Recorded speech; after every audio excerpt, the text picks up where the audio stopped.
अस्सलामुअलैकुम नाज़रीन, अल्लाह ताला की रहमत, शुक्र और फजल के साथ आज की वीडियो का आगाज़ करते हैं। मैं हूं आपका होस्ट हमाद मिर्ज़ा और आप देख रहे हैं हमारा यूट्यूब चैनल खबर ख़ास। नाज़रीन, आज हम मौजूद हैं फैसलाबाद बोर्ड में, the board of intermediate and secondary education Faisalabad. नाज़रीन, आज हम आप तक पहुँचाएँगे बहुत ही मुनफरिद और दिलचस्प मालूमात। इस हवाले से हम बात करेंगे employees welfare association secondary education Faisalabad के प्रेसिडेंट से, जिनका नाम है मियाँ शकील। आइए इस हवाले से हम उनके दफ्तर जाते हैं और उनसे बात करते हैं। अस्सलाम वालेकुम सर। वालेकुम सलाम। सर, सबसे पहले तो आप ये बताएं कि आपकी जो तंजीम है वो बोर्ड में क्या खिदमत अंजाम कर रही है? सर, जो मुलाजमीन के काम होते हैं ना जी, हम उनके मुतालबा जो है अपनी जो हायर अथॉरिटी होती है उससे पास लेके जाते हैं और वहाँ पे उनको हर मुमकिन को हल करवाने की कोशिश करते हैं। मसलन मुलाजमीन का कोई मसला होता है, कोई छोटे मोटे मसाइल जो भी होते हैं, दफ्तर की बेहतरी के लिए जो काम होते हैं, हम उसके लिए आवाज़ बुलंद करते हैं। और अल्हम्दुलिल्लाह पिछले साल हमारा एक इसी तरह मसला था यूटिलिटी लॉन्स का, वो हमने पंजाब के तमाम बोर्डों को इकट्ठे होकर मुलाजमीन को अपनों को लेके दिया। और इसके अलावा और भी जो छोटे मोटे जितने मसाइल होते हैं हम अथॉरिटी के पास आवाज़ लेके जाते हैं और वहाँ से हल करवाने की कोशिश करते हैं अथॉरिटी से।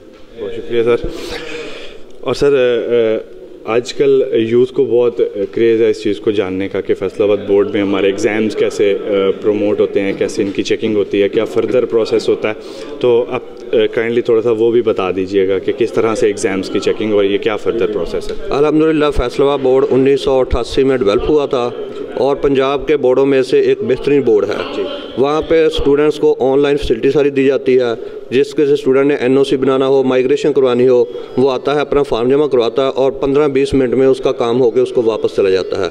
अल्हम्दुलिल्लाह फैसला बोर्ड एक ऐसा बोर्ड है जहाँ मुलाजमीन जो है कोई करप्शन का नाम नहीं है, बेलौस खिदमत करते हैं और जो बाहर से इंक्वायरी आती है उसके हर मुमकिन जो है उसको डील करने की, उनका बेहतर तरीके से काम करने की कोशिश करते हैं। और जहाँ तक इम्तहान का ताल्लुक है, अल्हम्दुलिल्लाह फैसलाबाद बोर्ड में फुल प्रूफ इंतजाम होते हैं।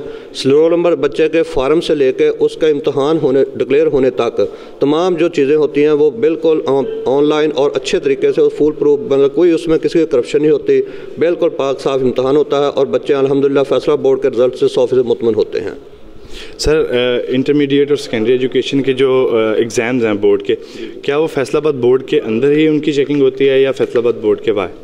सर, उसमें मुख्तलिफ ज़िलों में तहसील लेवल पे सेंटर बनाए जाते हैं। जो मैटर की होती है उस पर तहसील लेवल पे सेंटर बनते हैं।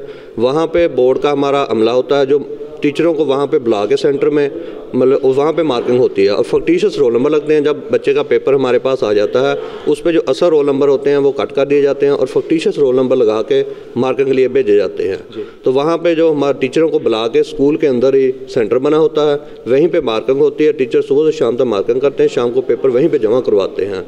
और उसमें मतलब किसी बच्चे को नहीं पता किस टीचर को किसका रोल नंबर है, जो कहाँ इलाके का है, किस इलाके का है, बिल्कुल नहीं पता होता। तो वहाँ पे फिर मार्किंग होती है और शाम को वो जमा कराते, सुबह आके फिर इसी तरह सिलसिला चलता है। जो इंटर होता है वो ज़िले लेवल पे होते हैं, वहाँ पे प्रोफेसर हज़रात लेक्चरर जो आते हैं वो आते हैं, वो मार्किंग करते हैं और उनको इसी तरह वो प्रोसेस होता है उनका। सर, बहुत से कैंडिडेट्स जो रीचेकिंग के लिए, रिकाउंटिंग के लिए अप्लाई करते हैं, उनको फैसलाबाद बोर्ड से ये शिकायत है कि उनके नंबर जो है वो उनके नंबर्स में मज़ीद इंक्रीमेंट हो सकता है, लेकिन बोर्ड इंक्रीमेंट इसलिए नहीं लगाता कि बोर्ड का नाम ख़राब होगा। कैंडिडेट जो है वो बहुत मायूस जो हो क्या फैसलाबाद बोर्ड से जो है ना वो रिकाउंटिंग के लिए। इसके बारे में आपका क्या ख्याल है? सर, ऐसी कोई हकीकत नहीं है। हम जो रीचेकिंग बच्चा होता है उसकी रिकाउंटिंग होती है, रीचेकिंग नहीं होती। क्योंकि रीचेकिंग जो है सुप्रीम कोर्ट का फैसला है कि किसी बच्चे जाके अब्दुल हमीद डोगर साहब जिस तरह उन्होंने अपने बेटे की करवाई थी, उसके बाद एक फ़ैसला हो गया था कि किसी की रीचेकिंग दोबारा नहीं होगी। क्योंकि उसमें ये बात होती है कि जो मतलब कि जिसकी कोई पोलिटिकली या कोई अप्रोच होती है वो दोबारा रीचेकिंग करवाए, कमेटी पेपर जाए, वहाँ से नंबर बढ़ा सकता है अपना। इसलिए इस चीज़ को रोकने के लिए फैसला हुआ है कि सुप्रीम कोर्ट का फैसला है, उस पर बोर्ड अमल कर रहे हैं कि किसी बच्चे की रीचेकिंग नहीं करवानी, रिकाउंटिंग करवानी है। क्योंकि पेपर जो चेक करते हैं टीचर करते हैं, बोर्ड में उसमें कोई अमल दखल नहीं होता। बोर्ड का काम है उसको मतलब रिजल्ट को प्रिपेयर करना, उसको तैयार करना। तो बोर्ड अपना जो काम है वो करता है। बच्चा अगर अप्लाई करता है तो उसका क्वेश्चन ये होता है कि जी मेरा ये सवाल ठीक है, इसमें क्यों कटे मतलब नंबर नहीं लगाए हुए। अगर तो नंबर बिल्कुल नहीं लगे हुए वो हम चेक करवाते हैं फिर पेपर, ऐसा नहीं होता। अगर बच्चे के नंबर लगे हुए हैं, कम लगे हुए हैं, उसमें हमारा बोर्ड का कोई अमल नहीं होता, वो प्रोफेसर या टीचर ने लगाए होते हैं, वो हम उसको आगे पीछे नहीं कर सकते। अगर बच्चे के टोटल में कोई गलती हो वो हम करते हैं। हमारे पास बहुत सारी वार्डें आती हैं, नंबर बच्चों के ज़्यादा भी होते हैं, तो ऐसी कोई मतलब हकीकत नहीं है। क्योंकि यूरी नहीं कि जो बच्चा सोच रहा है वही सही हो सकता है टीचर का नॉलेज उससे ज़्यादा हो, वो ना हो समझता हो ठीक हो, ऐसा भी होता है। बच्चे 12 कहते हैं मैंने ठीक लिखा था लेकिन मैंने नंबर नहीं दिए, उसमें टीचर और बच्चे का तल्लुक होता है। क्योंकि टीचर जो है बच्चे से प्रार है, हम तो उसकी माननी है, बच्चे की तो न माननी। बाद का बच्चा कहता है मैंने ठीक लिखा लेकिन टीचर की समझ के बाद वो मतलब नहीं ठीक होता तो वो उसको गलत कर देता है। असल ये होती है इसकी सारी सिचुएशन। सर एक और सवाल कि एग्ज़ाम्स की इंपोर्ट एक्सपोर्ट जो इदारों में होती है उसके हिफाजती हवाले से क्या इंतजाम आता है बोर्ड की तरफ से? सर उसमें बोर्ड जो है स्कूल का अमला जो होता है उसको पे करता है। मतलब एक चौकीदार होता है, स्वीपर होता है, माली होता है, रात और दिन के अलग-अलग गार्ड होते हैं। वहाँ पे जो पेपर होते हैं वो बिल्कुल एक कमरे में लॉक करके उसकी चाबी जो होती है बोर्ड का जो अमला होता है उसके पास होती है।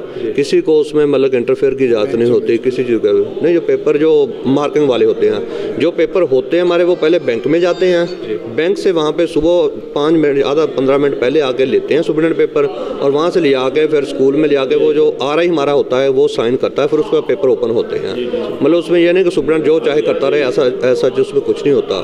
तो मार्किंग भी बिल्कुल इसी तरह जो पेपर हमारे जाते हैं सेंटरों में, वहाँ पे जाकर लॉकर हो जाते हैं, उनकी चाबी बोर्ड के अमले के पास होती है। उन्होंने सुबह सेंटर खोलना होता है, उन्होंने बंद करना होता है, कोई दूसरा बंदा के पास चाबी नहीं होती। तो उसमें पेपर गिन के वो बंद होते हैं पैकेटों में, वहीं से खोल के उनको दिए जाते हैं पूरे करके, और शाम को उनसे वापस ले लिए जाते हैं। सर जैसा कि आप जानते हैं 2020 जो है वो पूरा कोविड में गुजरा है, तो सर इंटरमीडिएट और सेकेंडरी एजुकेशन के जो स्टूडेंट्स हैं उनको जो कोविड में रिज़ल्ट कार्ड्स प्रोवाइड किए गए हैं विदाउट एग्ज़ाम्स, क्या वो आने वाले वक्त में उनके लिए फ़ायदेमंद होगी? उनकी जॉब्स में हर्डल और उनकी एजुकेशन में कोई हर्डल तो नहीं क्रिएट करेंगी?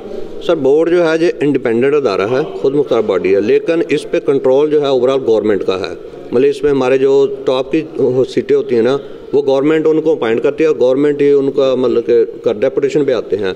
तो जो गवर्नमेंट पॉलिसी बनाती है बोर्ड का काम है उस पर इम्प्लीमेंट करवाना जी। तो हमें गवर्नमेंट ने पॉलिसी बना के जिस तरह दी कि इसके नंबर इस तरह देने हैं, बोर्ड ने उस पर अमल दरामद कर दिया।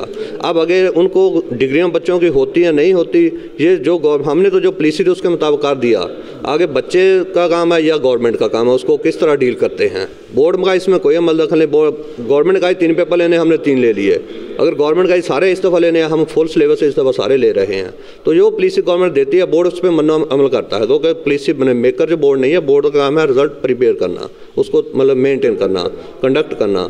बाकी जो होती है हदायत जो गवर्नमेंट जिस तरह करती है हम उसके मुताबिक, उसमें बोर्ड का कोई अमल दखल नहीं है।